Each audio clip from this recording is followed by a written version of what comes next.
الحمد لله نحمده ونستعينه ونستغفره ونعوذ بالله من شرور أنفسنا ومن سيئات أعمالنا ومن يهد الله فلا مضل له ومن يضلله فلا هادي له ونشهد أن لا إله إلا الله وحده لا شريك له ونشهد أن سيدنا وحبيبنا ومولانا محمدا عبد الله ورسوله.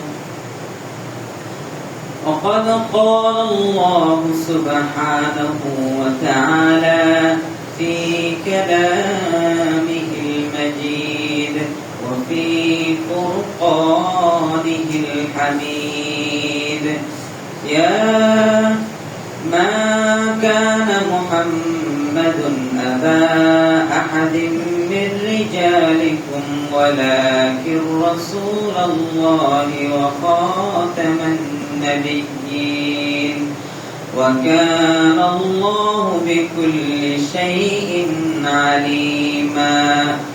إن الله وملائكته يصلون على النبي يا أيها الذين آمنوا صلوا عليه وسلموا تسليما. اللهم صل على سيدنا ونبينا وشفيعنا وحبيبنا ومولانا محمد صلى الله عليه وعلى آله وأصحابه وبارك وسلم. اللهم صل على سيدنا ونبينا وشفيعنا وحبيبنا ومولانا محمد صلى الله عليه وعلى آله وأصحابه وبارك وسلم. মুআজ্জাজ প্যারে হাজিরিন, মহান রব্বুল আলামিনের দরবারে লক্ষ কোটি শুকর ও সুজুদ পেশ করছি যে মহান রব্বুল আলামিন আজ পবিত্র রমজানের শেষ দিন পবিত্র জুমার দিনে আমাদের সকলকে মসজিদে আসার, বসার এবং কিছু কথা বলবার এবং শুনবার তৌফিক এনায়েত করেছেন। এজন্য সকলে কালিমাতুশ শুকর আদায় করে বলি আলহামদুলিল্লাহ। আলহামদুলিল্লাহ। এর সাথে সাথে লাখ কোটি দরুদ ও সালাম সেই মহামানব যাকে সৃষ্টি না করলে এই 18,000 মাখলুকাত কাউকে সৃষ্টি করা হতো না, যিনি বিশ্ব সবার সভাপতি, সাইয়্যিদুল মুরসালিন, খাতামুন নবিয়্যিন, শামসুদ দুহা, বদরুদ দুজা, আখতাবে নবুয়াত, শাহিনশাহ রিসালাত, নূরুল আলা নূর, মুহাম্মদ আহমদ মুস্তাফা সাল্লাল্লাহু আলাইহি ওয়াসাল্লামের উপর সকলে দুরূদ শরীফ পড়ি সাল্লাল্লাহু আলাইহি ওয়াসাল্লাম। আজ জুমাতুল বিদা, অর্থাৎ রমজানের শেষ জুমা, পঞ্চম জুমা। আজকে জুমার আমার আলোচ্য বিষয় হচ্ছে মুরাকাবা ও মুসাহাবা, মুরাকাবা এবং মুহাসাবা। অর্থাৎ মুরাকাবা হচ্ছে, যার শব্দের অর্থ হচ্ছে নজরে রাখা বা খেয়ালে রাখা। আল্লামা ইবনুল কাইয়িম আয-যাওজি রাহিমাহুল্লাহ বলেন, মুরাকাবা হচ্ছে অন্তরে সবসময় এই অনুভূতি রাখা যে আল্লাহ তাআলা সার্বক্ষণিক আমাকে পর্যবেক্ষণ করছেন। আমি যাই করি না কেন আল্লাহ তাআলা সার্বক্ষণিক আমাকে দেখছেন, আমাকে নজরে রাখছেন। এই কথা অন্তরে খেয়াল করা। এই সম্পর্কে মহান রব্বুল আলামিন পবিত্র কালামে হাকিমে বলেন, ওয়া হুয়া মাআকুম আইনামা কুনতুম, যে তোমরা যেখানেই থাকো না কেন তিনি তোমাদের সাথে আছেন, অর্থাৎ আল্লাহ তাআলা সবসময় আমাদের সাথেই আছেন। রাসূল সাল্লাল্লাহু আলাইহি ওয়াসাল্লাম এই সম্পর্কে বলেন, হাদিসে জিবরাইলের মধ্যে দীর্ঘ হাদিস বর্ণনা আছে যে রাসূল জিবরাইল আলাইহিস সালাম রাসূল সাল্লাল্লাহু আলাইহি ওয়াসাল্লামের কাছে এসেছেন এবং সাহাবায়ে কেরামকে দ্বীন শিক্ষা দিয়েছেন। লম্বা হাদিস হযরত ওমর ইবনে খাত্তাব রাদিয়াল্লাহু তাআলা আনহু থেকে বর্ণিত।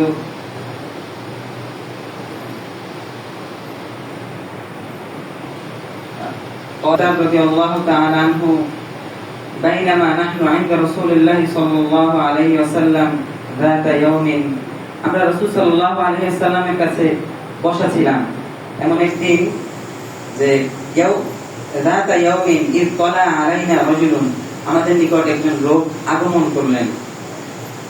শাদীদু বায়াদিস সিয়াবি শাদীদু সাওয়াদিস শা'রি, তার পরনের পোশাক ছিল ধবধবে সাদা এবং তার চুলগুলো ছিল কুচকুচে কালো। ওয়ালা ইয়ারিফুহু মিন্না আহাদান হাত্তা জালাসা ইলা নবী সাল্লাল্লাহু আলাইহি ওয়াসাল্লাম, এবং সেই ব্যক্তিকে আমাদের মধ্য থেকে কেউ চেনে না। এমনকি তিনি রাসূল সাল্লাল্লাহু আলাইহি ওয়াসাল্লামের সামনে বসলেন। রাসূল সাল্লাল্লাহু আলাইহি ওয়াসাল্লামের সামনে বসলেন। ফাআসনাদা রুকবাতাইহি ইলা রুকবাতাইহি, রাসূল সাল্লাল্লাহু আলাইহি ওয়াসাল্লামের হাঁটুর সাথে হাঁটু মিশিয়ে দিয়ে বসলেন। ওয়াদা কাফাইহি আলা ফাখিদাইহি, এবং তার হাতের তালু রাসূল সাল্লাল্লাহু আলাইহি ওয়াসাল্লামের পুরুর উপরে রাখলেন এবং বললেন, ওয়াকাল ইয়া মুহাম্মদ, হে মুহাম্মদ, আখবিরনি আনিল ইসলাম, আমাকে ইসলাম সম্পর্কে সংবাদ দিন। রাসূল সাল্লাল্লাহু আলাইহি ওয়াসাল্লাম বললেন, ক্বালা রাসূলুল্লাহ সাল্লাল্লাহু আলাইহি ওয়াসাল্লাম আল ইসলামু আন তাশহাদা আল লা ইলাহা ইল্লাল্লাহ ওয়া আন্না মুহাম্মাদান রাসূলুল্লাহ, যে ইসলাম হচ্ছে এই বলে সাক্ষ্য দেওয়া যে আল্লাহ ছাড়া কোনো ইলাহ নেই এবং রাসূল সাল্লাল্লাহু আলাইহি ওয়াসাল্লাম মুহাম্মদ সাল্লাল্লাহু আলাইহি ওয়াসাল্লাম আল্লাহর রাসূল। অতুকিমাস সালাতা ওয়া তুতিয়াজ যাকাতা, এবং নামাজ কায়েম করা এবং যাকাত প্রদান করা। ওয়া তাসুমা রমাদান, এবং রমজান মাসের রোজা পালন করা। ওয়া তাহুজ্জাল বাইতা ইন ইসতাতা'তা ইলাইহি সাবিলা, এবং যার এই হজের পাথেয় বহন করার সক্ষমতা রয়েছে তার হজ করা, অর্থাৎ যার উপর হজ ফরজ সে যেন হজ করে। এটাই হচ্ছে ইসলাম। ক্বালা সাদাকতা, সেই আগন্তুক ব্যক্তি বললেন যে আপনি সত্য বলেছেন। রাসূল সাল্লাল্লাহু আলাইহি ওয়াসাল্লামকে বলছেন যে আপনি সত্য বলেছেন হে আল্লাহর নবী। ক্বালা ফাআজিবনা লাহু ইয়াসআলু ওয়া ইয়াসাদ্দাকু, ওমর রাদিয়াল্লাহু তাআলা বললেন যে আমরা আশ্চর্য হয়ে গেলাম যে তিনি প্রশ্ন করলেন আবার তিনি সত্যায়ন করলেন, যে তিনি প্রশ্ন করলেন, জানতে চাইলেন যে আমাকে ইসলাম সম্পর্কে বলেন, হ্যাঁ, আবার তিনি সত্যায়ন করলেন যে সাদাকতা, আপনি সত্য বলেছেন। ক্বালা আখবিরনি, আবার ওই আগন্তুক বললেন যে আখবিরনি আনিল ঈমান, আমাকে ঈমান সম্পর্কে কিছু শেখান যে আসলে ঈমান কি। ক্বালা আন তু'মিনা বিল্লাহি ওয়া মালাইকাতিহি ওয়া কুতুবিহি ওয়া রুসুলিহি ওয়াল ইয়াউমিল আখির ওয়া তু'মিনা বিল কদরি খাইরিহি ওয়া শাররিহি, যে ঈমান হচ্ছে আল্লাহ তাআলার প্রতি বিশ্বাস স্থাপন করা, তার ফেরেশতাদের প্রতি বিশ্বাস স্থাপন করা, এবং তার যে আসমানি কিতাব রয়েছে 104 খানা, এই কিতাবের উপর বিশ্বাস স্থাপন করা। ওয়া রুসুলিহি, এবং তার যে রাসূলগণ রয়েছেন, পূর্বে যে আম্বিয়া কেরাম রাসূল সাল্লাল্লাহু আলাইহি ওয়াসাল্লামের পূর্বে আগমন করেছে এবং রাসূল সাল্লাল্লাহু আলাইহি ওয়াসাল্লাম সহ তাদের উপর বিশ্বাস স্থাপন করা। ওয়াল ইয়াউমিল আখির, এবং কিয়ামতের উপর বিশ্বাস স্থাপন করা। ওয়া তু'মিনা বিল কদরি খাইরিহি ওয়া শাররিহি, এবং তাকদীরের ভালো মন্দ এর উপর বিশ্বাস স্থাপন করা। এটাই হচ্ছে ঈমান। ক্বালা সাদাকতা, আবার আমি আগন্তুক বললেন যে আপনি সত্য বলেছেন। পরে আবার আগন্তুক জিজ্ঞেস করলেন যে আখবিরনি আনিল ইহসান, আমাকে ইহসান সম্পর্কে কিছু শেখান, আসলে ইহসান কি। ক্বালা আন তা'বুদাল্লাহা কাআন্নাকা তারাহু ফাইন লাম তাকুন তারাহু ফাইন্নাহু ইয়ারাকা, যে ইহসান কি। ইহসান সম্পর্কে রাসূল সাল্লাল্লাহু আলাইহি ওয়াসাল্লাম বললেন যে আন তা'বুদাল্লাহ, আল্লাহ তাআলার ইবাদত করা। আনতা'বুদাল্লাহা, আল্লাহ তাআলার ইবাদত করা, কাআন্নাকা তারাহু, যেন তিনি তোমাকে দেখছেন, যে আল্লাহ তাআলা আমাকে দেখছেন। হ্যাঁ, কাআন্নাকা তারাহু, যেন তুমি তাকে দেখছো, আল্লাহ তাআলাকে তুমি দেখছো। ফাইল্লাম তাকুন তারাহু, তুমি যদি তাকে দেখতে সক্ষম না হও, অর্থাৎ তোমার ঈমান যদি এই পর্যায়ে না যায় যে তুমি আল্লাহ তাআলাকে দেখতে না পাও, তাহলে অন্ততপক্ষে এই বিশ্বাস রাখা যে ফাইন্নাহু ইয়ারাকা, নিশ্চয়ই সে তোমাকে দেখছেন, অর্থাৎ আল্লাহ তাআলা তোমাকে দেখছেন। আর এটাই হচ্ছে ইহসান। হ্যাঁ, ক্বালা, দীর্ঘ হাদিস, লম্বা অনেক বড় হাদিস। ক্বালা আখবিরনি আনিস সাআ, যে কিয়ামত সম্পর্কে আগন্তুক জিজ্ঞেস করলেন কিয়ামত সম্পর্কে, যে কিয়ামত কি, আমাকে কিয়ামত সম্পর্কে সংবাদ দিন। হ্যাঁ, পরে রাসূল সাল্লাল্লাহু আলাইহি ওয়াসাল্লাম বললেন যে এই বিষয়ে প্রশ্ন, যাকে প্রশ্ন করা হয়েছে তার থেকে প্রশ্নকারী অধিক জ্ঞাত, মানে প্রশ্ন যে করেছে সেই বেশি জানে। হ্যাঁ, আমার যে বেশি জানে সে। হ্যাঁ, পরে বললেন তো কিয়ামতের কিছু আলামত সম্পর্কে আমাকে সংবাদ দিন। কিয়ামতের আলামত সম্পর্কে রাসূল সাল্লাল্লাহু আলাইহি ওয়াসাল্লাম কিছু বলেছেন, যে সমাজ নগ্নতায় ভরে যাবে, মানুষ দালান কোঠা মানে উঁচু উঁচু ইমারত বানানোর জন্য প্রতিযোগিতায় নেমে পড়বে, মানুষ উঁচু উঁচু বিল্ডিং নিয়ে গর্ব করবে। হ্যাঁ, এবং বলা হয়েছে যে দাসী তার মনিবকে প্রসব করবে, অর্থাৎ সন্তান তার মায়ের সাথে দাসী সুলভ আচরণ করবে, তার মায়ের সাথে ভালো আচরণ করবে না। এরপরে আগন্তুক উঠে চলে গেলেন। রাসূল সাল্লাল্লাহু আলাইহি ওয়াসাল্লাম ওমর রাদিয়াল্লাহু তাআলা কে উদ্দেশ্য করে বললেন যে ইয়া ওমর, আতাদরি মানিস সাইল, তুমি কি জানো যে এই প্রশ্নকারী কে? কুলতু, যে আমি বললাম, অর্থাৎ ওমর রাদিয়াল্লাহু তাআলা বলছেন যে আমি বললাম আল্লাহু ওয়া রাসূলুহু আ'লাম, আল্লাহ এবং আল্লাহ তাআলার রাসূলই এই সম্পর্কে ভালো জানেন যে আগন্তুক কে। ক্বালা, রাসূল সাল্লাল্লাহু আলাইহি ওয়াসাল্লাম বললেন ফা ইন্নাহু জিবরিল, তিনি হচ্ছেন জিবরিল আলাইহিস সালাম। আতাকুম, তোমাদের নিকট তিনি এসেছেন, ইউআল্লিমুকুম দীনাকুম, তোমাদেরকে দ্বীন শিক্ষা দিতে এসেছেন, তোমাদেরকে দ্বীন সম্পর্কে শিক্ষা দিতে এসেছেন। এখানে ইহসান সম্পর্কে বলা হয়েছে, যেটা মুরাকাবার উদ্দেশ্য, যে ইহসান, যে ফাইল্লাম তাকুন তারাহু ফাইন্নাহু ইয়ারাকা, যে তুমি যদি আল্লাহ তাআলাকে দেখতে সক্ষম না হও তাহলে তিনি তোমাকে দেখছেন।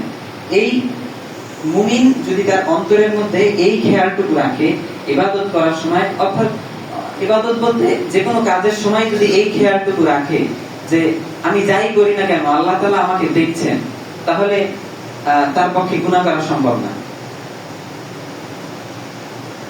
অন্য হাদিসে রাসূল সাল্লাল্লাহু আলাইহি ওয়াসাল্লাম আরো বলেন, হযরত আব্বাস রাদিয়াল্লাহু তাআলা আনহু থেকে বর্ণিত, যে ওয়ান আব্বাস রাদিয়াল্লাহু তাআলা আনহু, আব্বাস রাদিয়াল্লাহু তাআলা আনহু বলছেন আন্না কওমান তাফাক্কারু ফিল্লাহি, যে কোন কওম সে আল্লাহ তাফাক্কারু ফিল্লাহি আযজা ওয়া জাল্লা, আল্লাহ তাআলা সম্পর্কে সে চিন্তা ভাবনা করে, আল্লাহ তাআলা সম্পর্কে।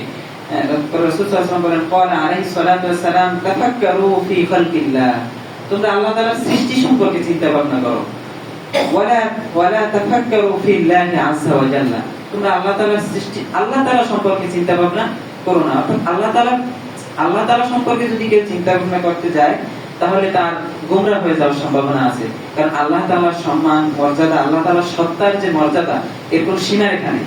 এই সম্পর্কে চিন্তা করতে আল্লাহ তাআলা এই জন্যই নিষেধ করেছেন যে এর কোনো কুল কিনারা নাই। এই কারণে আল্লাহ তাআলার সৃষ্টি সম্পর্কে আমাদেরকে চিন্তা ভাবনা করতে হবে, আল্লাহ তাআলা সম্পর্কে চিন্তা ভাবনা করা যাবে না। অপর হাদিসে আল্লাহ হযরত আনাস রাদিয়াল্লাহু তাআলা থেকে বর্ণিত, যে আনাস রাদিয়াল্লাহু তাআলা قال রাসূলুল্লাহ সাল্লাল্লাহু আলাইহি ওয়াসাল্লাম তাফাক্কারু সানাতিন ফি ইখতিলাফিল লাইলি ওয়ান নাহারি খায়রুম মিন ইবাদাতি 80 সানাতান, যে তোমরা এই 1 ঘন্টা চিন্তা ফিকির করো, 1 ঘন্টা, কারণ এই দিনে রাতে, দিন রাত মিলিয়ে 1 ঘন্টা চিন্তা ফিকির করো, কারণ এই 1 ঘন্টা চিন্তা ফিকির 80 বছরের নফল ইবাদতের চেয়ে উত্তম, 80 বছরের নফল ইবাদতের চেয়ে উত্তম। রাওয়াহু দাইলামি থেকে, যে কেউ কোনো ব্যক্তি 80 বছর নফল ইবাদত করলো, এর চেয়েও যদি আল্লাহ তাআলার সৃষ্টি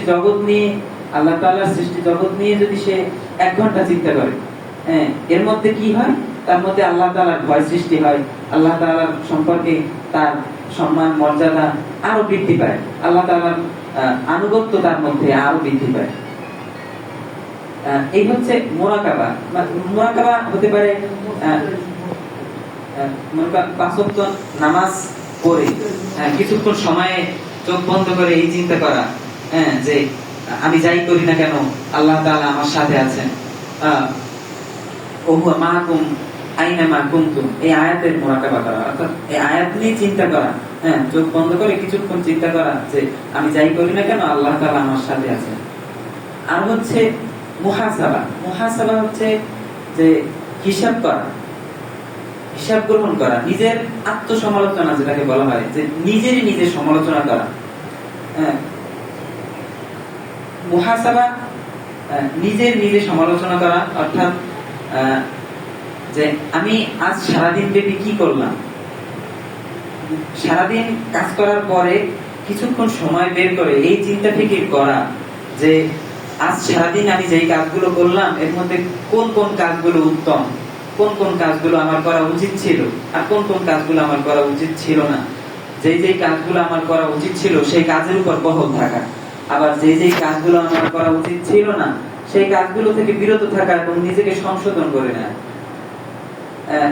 ইমাম মাওয়ারদি রাহিমাহুল্লাহ বলেন যে মানুষের উচিত রাতের কোন সময় তার দিনের কাজগুলো যাচাই বাছাই করে দেখা, যদি সেগুলো ভালো প্রশংসনীয় হয় তাহলে তার যথারীতি বহাল রাখবে এবং ভবিষ্যতে অনুরূপ কাজ সামনে এলে তা করা যাবে।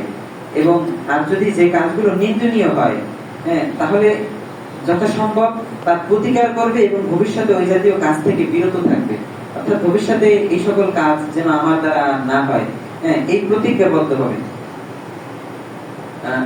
আল্লাহ হযরত ওমর রাদিয়াল্লাহু তাআলা বলেন যে হাসাবু আনফুসাকুম ক্বাবলা আন তুহাসিবু, যে তোমরা তোমাদের নিজেদের হিসাব করো, তোমাদের হিসাব করার পূর্বে, নিজেই নিজের হিসাব করো তোমাদের হিসাব করার পূর্বে। অর্থাৎ কিয়ামতের দিন তোমাদের কাছ থেকে হিসাব যখন চাওয়া হবে তখন তো নফস যদিও মিথ্যা কথা বলে কিন্তু হাত পা তো তার বিরুদ্ধে সাক্ষী দেবে। সেদিন তো মিথ্যা বলার কোনো সুযোগ নাই, মানে মিথ্যা বলে পার পেয়ে যাওয়ার কোনো সুযোগ নেই। এই কারণে ওমর রাদিয়াল্লাহু তাআলা মুসান্নাফে ইবনে আবি শাইবা হাদিস নাম্বার 35600 সেখানে ওমর রাদিয়াল্লাহু তাআলা বলেন যে হাসাবু আনফুসাকুম ক্বাবলা আন তুহাসিবু, যে তোমরা তোমাদের নিজেদের হিসাব করো তোমাদের হিসাব করার পূর্বে, তোমাদের কাছ থেকে হিসাব চাওয়ার পূর্বেই তোমরা তোমাদের নিজের হিসাব করে নাও। এই হিসাব মানে বিভিন্ন ভাবে হতে পারে, যে নিরিবিলি সময় স্থান নির্বাচন করে রাতের বেলা ঘুমানোর পূর্বে কিছু সময় এই ফিকির করা যে আজকে আমি যে কাজগুলো করেছি, নেক আমলগুলো করেছি, এর মধ্যে আমার নিয়ত কতটুকু ছিল, অর্থাৎ আমার নিয়তের মধ্যে কতটুকু ইখলাস ছিল। ইখলাস হচ্ছে একনিষ্ঠতা, অর্থাৎ আমি যে কাজ করেছি সেটা একমাত্র আল্লাহ এবং তার রাসূলের সন্তুষ্টির উদ্দেশ্যে, এটা হচ্ছে ইখলাস, যে আমি যে কাজগুলো করেছি এর মধ্যে কতটুকু ইখলাস ছিল। এরপরে আমি আজ সারাদিনে কারো গীবত করেছি কিনা, আমি সারাদিনে নিজের মধ্যে কোনো অহংকার করেছি কিনা, আমি সারাদিনে কোনো গুনাহের কাজে লিপ্ত হয়েছি কিনা, আমি কারো হক নষ্ট করেছি কিনা। যদি এরকম কোনো কাজ আমার দ্বারা সংগঠিত হয়ে থাকে আমি যেন তা থেকে বিরত থাকি, এটাই হচ্ছে মুহাসাবা, যে নিজের কাছ থেকে হিসাব গ্রহণ করা। আল্লাহ তাআলা আমাদেরকে মুরাকাবা এবং মুহাসাবা, মুরাকাবা মুশাহাদা যেটাকে বলা হয়, মুরাকাবা মুশাহাদা এবং মুহাসাবা, যে সবসময় এই খেয়াল রাখা যে আল্লাহ তাআলা আমি যাই করি না কেন আল্লাহ তাআলা আমার সাথে আছেন, এবং দিন শেষে নিজের হিসাব নিকাশ গ্রহণ করা যে আমি যে সারাদিন কাজগুলো করলাম এই কাজগুলো কতটুকু সঠিক, কতটুকু শরীয়ত সম্মত, কতটুকু আমার করা উচিত ছিল, কতটুকু উচিত ছিল না, এই সম্পর্কে নিজের আত্মসমালোচনা করা। আল্লাহ তাআলা এই সম্পর্কে প্রথমে আমাকে এবং পরে সকলকে আমল করার তৌফিক দান করুন। ওয়া আখিরু দাওয়ানা আলহামদুলিল্লাহি রাব্বিল আলামিন ওয়া মা আলাইনা ইল্লাল বালাগ। আসসালামু আলাইকুম ওয়া রাহমাতুল্লাহি ওয়া বারাকাতুহু। যারা সুন্নাত করে নেই 4 রাকাত কাবলার জন্য সুন্নাত আদায় করুন।